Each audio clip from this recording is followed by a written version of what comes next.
ఇంట్లో కూర్చుని ఇంగ్లీష్ నేర్చుకోవాలనుకుంటున్నారా? అయితే వెంటనే మా స్పోకెన్ ఇంగ్లీష్ క్లాసెస్కి కాల్ చేయండి.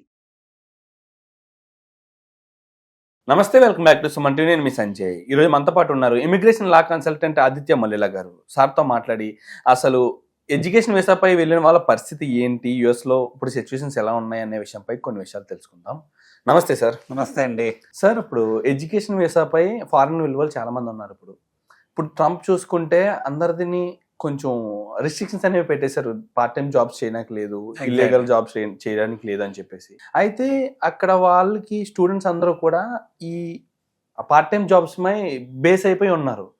ఇలాంటప్పుడు పార్ట్ టైం జాబ్ చేయడానికి లేనప్పుడు పరిస్థితుల్లో వాళ్ళ పరిస్థితి ఏంటి? తల్లిదండ్రులే చూసుకోవాలంటారా, లేకపోతే వేరే మార్గాలు ఉన్నాయంటారా వాళ్ళకి? సో యుఎస్ అనేది చాలా మంది స్టూడెంట్స్కి ఒక డ్రీమ్గా మారింది. సో డెఫినెట్గా ఎవరైతే అక్కడికి వెళ్ళాలనుకుంటున్నారో వాళ్ళందరూ కూడా వాళ్ళ డ్రీమ్ ఏంటంటే డాలర్ డ్రీమ్ అచీవ్ చేయాలని చెప్పి వెళ్తారు అక్కడికి. అయితే డాలర్ డ్రీమ్ అచీవ్ చేయటం అనేది దానికి రిలేటెడ్ రియాలిటీ ఏంటి అనేది కూడా వాళ్ళు తెలుసుకోవాలి. సో ఇప్పుడున్న సినారియోస్లో ట్రంప్ వచ్చాక ఇంకా బాగా దాని మీద బాగా అవేర్నెస్ పెరిగింది. అఫ్ కోర్స్ ఇంత ముందు లేదని కాదు, ఇంత ముందు ఉన్నా కూడా awareness most of the time convenience ఉండేది. కన్వీనియన్స్ ఎంత కన్వీనియన్స్ ఉండేది అంటే మనం ఏదైనా పని చేసినా irrespective of what the legality is, వాళ్ళు ఏం చూసేవాళ్ళు అంటే అందరూ చేస్తున్నారు కదా, మనం కూడా చేయొచ్చేమో, లేకపోతే మనం కూడా చేసి గెట్ ఆన్ అవ్వచ్చు, సర్వైవ్ అవ్వచ్చు, ఎలా ఒకలాగా అక్కడ నెట్కు రావచ్చు సిచ్యువేషన్ అన్న ఉద్దేశంలో ఉండేవాళ్ళు. బట్ మనకి అక్కడ లీగాలిటీస్ ఏంటి అని చూస్తే మనం మోరల్ ఆస్పెక్ట్స్ వేరు, లీగల్ ఆస్పెక్ట్స్ వేరు ఎప్పుడైనా సరే. సో మోరల్ ఆస్పెక్ట్స్ చూసుకుంటే మనం కూడా ఏంటంటే ఇండియన్ ఆరిజిన్ నుంచి వచ్చాం కాబట్టి మనం కూడా అక్కడ జాలిగా వాళ్ళ మీద ఏంటంటే సింపతి చూపిస్తా, లేకపోతే కొంచెం హ్యూమన్ పరంగా ఎంపతి చూపిస్తూ ఉంటాం. బట్ అసలు వెళ్ళిన వాళ్ళు ఒక అవేర్నెస్ లేకుండా లీగల్ ఆస్పెక్ట్స్ ఏమి ఫాలో అవ్వకుండా, రూల్స్ అండ్ రెగ్యులేషన్స్ని అబైడ్ చేయకుండా, ఇప్పుడు ల్యాండ్ ఆఫ్ లా రూల్ చెప్పింది, ఆ రూల్ ఫాలో అవునప్పుడు లైక్ లెట్స్ సే మన కంట్రీలో కూడా అలా ఎవరన్నా బయట నుంచి వచ్చి రూల్స్ రెగ్యులేషన్స్ ఏమి ఫాలో అవ్వకుండా మిస్యూజ్ చేస్తున్నారు అనుకోండి, ఇలా మనమైనా ఊరుకోం, మన కంట్రీ అయినా కూడా ఊరుకోదు. సో ఇప్పుడు ఏంటంటే ఎన్ఫోర్స్ చేస్తున్నారు ఏవైతే రూల్స్ అండ్ రెగ్యులేషన్స్ ఉన్నాయో, అవి ఏం పెద్దగా మారిపోలేదు. నిజం మాట్లాడితే ఏంటంటే ట్రంప్ వచ్చాక అన్ని మారిపోయినాయి అని అందరూ అనుకుంటున్నారు.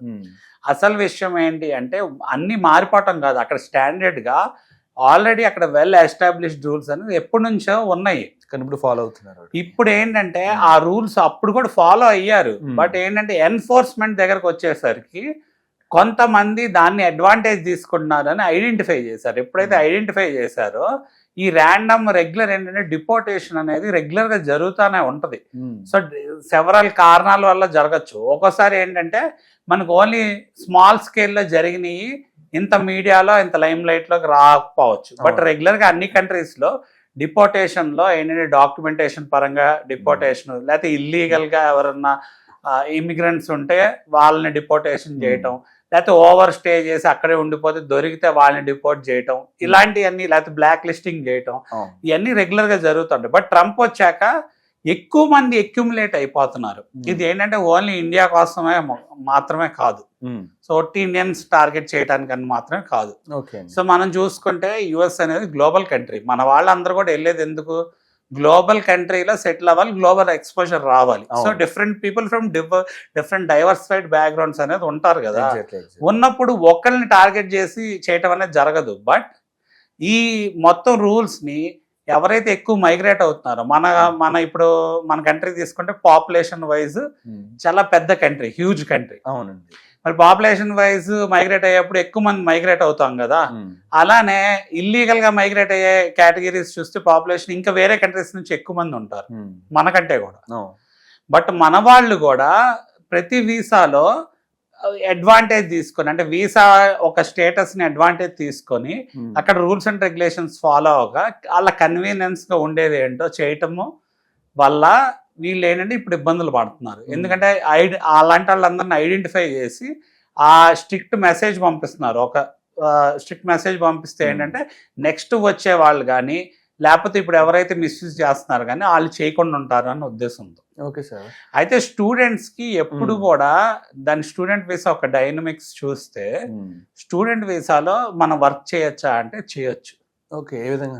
ఎప్పుడు ఎంత వర్క్ చేయొచ్చు, ఎలా వర్క్ చేయొచ్చు అనే దానికి రూల్స్ అండ్ రెగ్యులేషన్స్ ఉన్నాయి. సో ఆ రూల్స్ అండ్ రెగ్యులేషన్స్ ఏంటి అంటే మన కరిక్యులం బేస్ చేసుకొని, ఇప్పుడు ఫర్ లెట్స్ సే మన ఇంటర్నేషనల్ స్టూడెంట్ గా క్లాసిఫై అవుతున్నాం F1 కింద వీసా మీద వెళ్తుంటే, మరి వెళ్ళినప్పుడు ఓన్లీ ఆన్ క్యాంపస్ జాబ్స్ మాత్రమే మనం చేయటానికి ఉంటుంది. పర్ వీక్ ఓన్లీ 20 hours మాత్రమే చేయటానికి ఉంటుంది. ఓకే, అంటే ఆన్ క్యాంపస్ అంటే ఆన్ క్యాంపస్ అంటే మన వాళ్ళకి అక్కడ ఉన్న కాలేజ్ లో లేదా అక్కడ ఉన్న యూనివర్సిటీలో, యూజువల్ గా మన వాళ్ళు వెళ్ళేది యూనివర్సిటీస్ కదా. యూనివర్సిటీస్ లో అంటే ప్రైవేట్ యూనివర్సిటీస్ ఉంటాయి, పబ్లిక్ యూనివర్సిటీస్ ఉంటాయి. మనం అంటే వాడుక భాషలో ఇక్కడ కాలేజెస్ అంటా ఉంటాం. సో అక్కడ కమ్యూనిటీ కాలేజెస్ కూడా ఉంటాయి. బట్ మోస్ట్లీ ఏంటంటే అందరు యూనివర్సిటీస్కి వెళ్తారు. స్టాండర్డ్ గా ఉంటుంది యూనివర్సిటీస్ లో అయితే, బాగా చదువు బాగుంటుంది. యూనివర్సిటీస్ అనగానే చాలా పెద్దవి ఉంటాయి. సో యూనివర్సిటీస్ లో కూడా రకరకాల జాబ్లు ఉంటాయి. రకరకాల జాబ్లు అంటే టెక్నికల్ జాబ్స్ ఉంటాయి, ఒక్కోసారి నాన్ టెక్నికల్ జాబ్స్ కూడా ఉంటాయి. స్టూడెంట్ వర్క్ మనం చేయాలనుకున్నప్పుడు మన ఆలోచన ఏంటి అంటే, మన కోర్స్ రిలేటెడ్ మన రెజ్యూమ్ లో లేకపోతే మన కరికులం వీటేలో మన కెరియర్ కి రిలేటెడ్ ప్రొఫైల్లో యాడ్ అవ్వాలి అంటే ఎలాంటి వర్క్స్ యాడ్ అవుతాయి అంటే, మన కోర్స్ కి రిలేటెడ్ టెక్నికల్ జాబ్స్ ఏమైనా దొరుకుతున్నాయా లేవో ఆన్ క్యాంపస్ మనం చూసుకోగలం.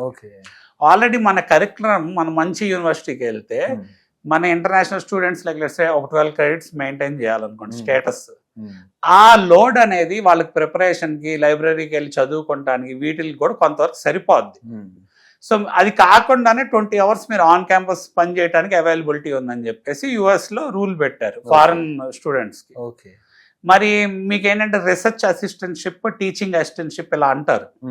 సో యూనివర్సిటీలో కూడా ప్రొఫెసర్ దగ్గర మనకి ఏంటంటే ఈ రీసెర్చ్ అసిస్టెంట్షిప్, టీచింగ్ అసిస్టెంట్షిప్ మాస్టర్స్కి వెళ్ళినప్పుడు అలాంటి ఆపర్చునిటీస్ దొరుకుతాయి. అవి వాటిల్లో మనకి ఏంటంటే మన ఒక ప్రొఫైల్లో యాడ్ అయ్యిద్ది అనమాట అలాంటి జాబ్స్ చేసినప్పుడు. అంటే సరే జాబ్ లా వస్తుందా, ఇంటర్న్షిప్ లా అవుతుందండి? అది జాబ్ లాగే వస్తుంది. అంటే మనకి ఇంటర్న్షిప్ అనేసరికి మళ్ళీ సిపిటి ప్రోగ్రామ్ అని ఉంటుంది. సో ఈ సిపిటి ప్రోగ్రామ్ ఏంటి అంటే మనకి డ్యూరింగ్ సమ్మర్ కానివ్వండి, లేకపోతే as part of the masters curriculum కానివ్వండి, మనకి కొన్ని క్రెడిట్స్ ఈ సిపిటి ప్రోగ్రామ్ కింద తీసుకోవచ్చు. అప్పుడు ఏంటంటే మనకి ప్రొవిజన్ ఉంటుంది అనమాట. డిపార్ట్మెంట్ నుంచి ఏం ప్రొవిజన్ ఉంటుంది అంటే, మనం వెళ్ళి ఏదన్నా బయట కూడా వర్క్ చేయొచ్చు కొంతకాలం, లైక్ లెట్స్ సే ఒక 3 months లేకపోతే డ్యూరేషన్ బేస్ చేసుకొని ఎలిజిబిలిటీ ఉంటుంది. అంటే 40 hours per week వస్తుంది అది అయితే. Okay sir. సో అది ఉపయోగించుకోవచ్చు. అది ఉపయోగించుకుంటే అది కూడా మన ప్రొఫైల్కి యాడ్ అయ్యింది. అండ్ సార్ ఇప్పుడు నార్మల్గా ప్రతి ఒక్కరు కూడా అక్కడికి వెళ్ళిన వాళ్ళు ఈ పార్ట్ టైం జాబ్స్ మీద బేస్ అవుతున్నారు. ఇక్కడ చూసుకుంటే మీరు ఆన్ క్యాంపస్ ఒక 20 hours per week అంటే చేయొచ్చు అంటున్నారు. అంటే ఇప్పుడు ఇక్కడ నుంచి మైగ్రేట్ అయిన ప్రతి స్టూడెంట్ కి అక్కడ ఆ ఎలిజిబిలిటీ అంటే దొరుకుతుందంటారా, జాబ్ దొరుకుతుందంటారా on campus? So usual conventional విధానంలో అయితే అలా వర్క్ చేయాలంటే మ్యాండేటరీగా వాళ్ళకి గ్రీన్ కార్డ్ ఉండాలి. సో నేను మీకు EB-5 వీసాలో చెప్పాను ఎడ్యుకేషనల్ బెనిఫిట్స్ ఏముంటాయి EB-5 వీసా ద్వారా. సో EB-5 వీసా ద్వారా అంటే వీళ్ళు ఏంటంటే వాళ్ళ స్టేటస్ వేరు. అంటే ఇన్వెస్ట్మెంట్, గ్రీన్ కార్డ్ అనేది ఇన్వెస్ట్మెంట్ ద్వారా వస్తుంది కాబట్టి అలా ఆ కేటగిరీ గ్రీన్ కార్డ్ మీద ఉన్న వాళ్ళు లేకపోతే ఆ EB-5 వీసా మీద ఉన్న వాళ్ళకి బెనిఫిట్స్ ఏమొస్తాయి అంటే, మీరు అడిగిన దానికి చూస్తే వాళ్ళు చదువుకుంటా కూడా ఆఫ్ క్యాంపస్ జాబ్ చేసుకోవచ్చు. ఓకే, EB-5 వీసా అంటే మీరు ఇప్పుడు ఏం రెఫర్ చేస్తారు? ఇప్పుడు స్టూడెంట్ వీసా కన్నా EB-5 వీసా బెస్ట్ అంటారు? అంటే it's up to their choice. అంటే నేను సజెస్ట్ చేయటం అని కాదు. అంటే మీరు అడిగిన దాంట్లో మీరు ఏం అడిగారు అంటే ఏ పరిస్థితుల్లో చేయొచ్చు అని అడిగారు కదా. సో ఇంటర్నేషనల్ స్టూడెంట్ స్టేటస్ మీద ఉంటే మాత్రం చేయలేము. ఓకే, బట్ ఏంటంటే వేరే స్టేటస్ మీద ఉంటే మనం చేయగలం. వేరే స్టేటస్ కూడా కొన్ని ప్రొవిజన్స్ ఉంటాయి. ఇప్పుడు ఆ వేరే స్టేటస్ ఏంటి అంటే, నేను ఇప్పుడు చెప్పా కదా EB-5 వీసా స్టేటస్ అనేది, దాని మీద మీరు వర్క్ చేసుకోవచ్చు. ప్లస్ ఏంటంటే మీకు ట్యూషన్ ఫీ కూడా తక్కువ ఉంటుంది. ఇన్ స్టేట్ కనుక మీరు క్వాలిఫై అయితే ట్యూషన్ ఫీ పరంగా చూసుకుంటే ఆల్మోస్ట్ ఇప్పుడు ఒక మనిషి ఒక 50 లక్షలు కడుతున్నాడు అనుకోండి, కొన్ని స్టేట్స్ లో ఇన్ స్టేట్ మీరు క్వాలిఫై అయితే జస్ట్ ఒక 30 lakhs 20 lakhs మీ ట్యూషన్ ఫీ అయిపోయే సిచ్యువేషన్. ఓకే, ఇప్పుడు మనకి ఇన్కమ్ సోర్స్ ఏంటి, అక్కడ రూల్స్ అండ్ రెగ్యులేషన్స్ ఏంటి అని ఇప్పుడు వెతుకుతూ భయపడుతూ ఉన్నారు అందరూ కూడా. డెఫినెట్ గా సోర్స్ అనేది ఉందని చెప్పేసి మీరు తెలియజేశారు. అవును, సోర్స్ ఏంటంటే ముందు వెళ్ళిన వాళ్ళకి రీజనబుల్ ఎక్స్పెక్టేషన్స్ ఉండాలి, లేకపోతే వాళ్ళకి ఇనఫ్ అమౌంట్ ఆఫ్ డబ్బులు పెట్టుకొని వాళ్ళు వెళ్ళాలి. ఎందుకంటే వాళ్ళు డిక్లేర్ చేసేటప్పుడు కూడా ఏమని డిక్లేర్ చేస్తారంటే, మా దగ్గర రిసోర్సెస్ ఉన్నాయి, లేకపోతే ఎవరో మాకు ఎడ్యుకేషన్ కి స్పాన్సర్ చేస్తున్నారు అని చెప్తారు. దాన్ని దాన్ని బేస్ చేసుకునే వాళ్ళకి అక్కడ అడ్మిట్స్ వస్తాయి లేదా వీసా స్టాంపింగ్ అయింది. ఓకే. అందుకని ఏంటంటే ఇప్పుడు వెళ్ళే వాళ్ళు కూడా వాళ్ళకి రిటర్న్ ఆన్ ఇన్వెస్ట్మెంట్ అవ్వాలి అంటే లాంగ్ టర్మ్ లో రిటర్న్ ఆన్ ఇన్వెస్ట్మెంట్ అయింది. అంతేగాని స్టార్టింగ్ డే నుంచే మన డాలర్స్ లేదా స్టూడెంట్ వీసాగా వర్క్ చేసుకుని ఎర్న్ చేసేద్దాము, మొత్తం తీర్చేద్దాము అన్న ఆలోచనలో ఉంటే అది ఇల్లీగల్ గా క్లాసిఫై అవుతుంది కాబట్టి ఇబ్బందులు పడే అవకాశం ఉంది. కాబట్టి దాన్ని అవాయిడ్ చేస్తే బెస్ట్. అంటే సార్ ఇప్పుడు ఆన్ క్యాంపస్ కూడా దానికి ఏమైనా ఎలిజిబిలిటీ ఉందా సార్ వాళ్ళకి?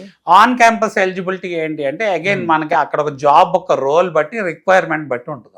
ఓకే. వాళ్ళు చూస్ చేసుకొని పిక్ చేసుకోవాలి. దానికి కూడా ఒక్కోసారి కాంపిటీషన్ ఉండి దొరకని సిచ్యువేషన్ కూడా ఉంటుంది. అంటే సార్ ఆన్ క్యాంపస్ అక్కడికి వెళ్ళిన ఫారినర్సే చేయాలా లేకపోతే బయట వాళ్ళు కూడా చేసే ఎవరైనా చేయొచ్చు. అంటే బయట వాళ్ళు కూడా కాంపిటీషన్ అక్కడ వాళ్ళతో కూడా ఎవరైనా చేయొచ్చు. Okay, sure sir, absolutely sir. Thank you sir, thank you very much sir. Thank you అండి.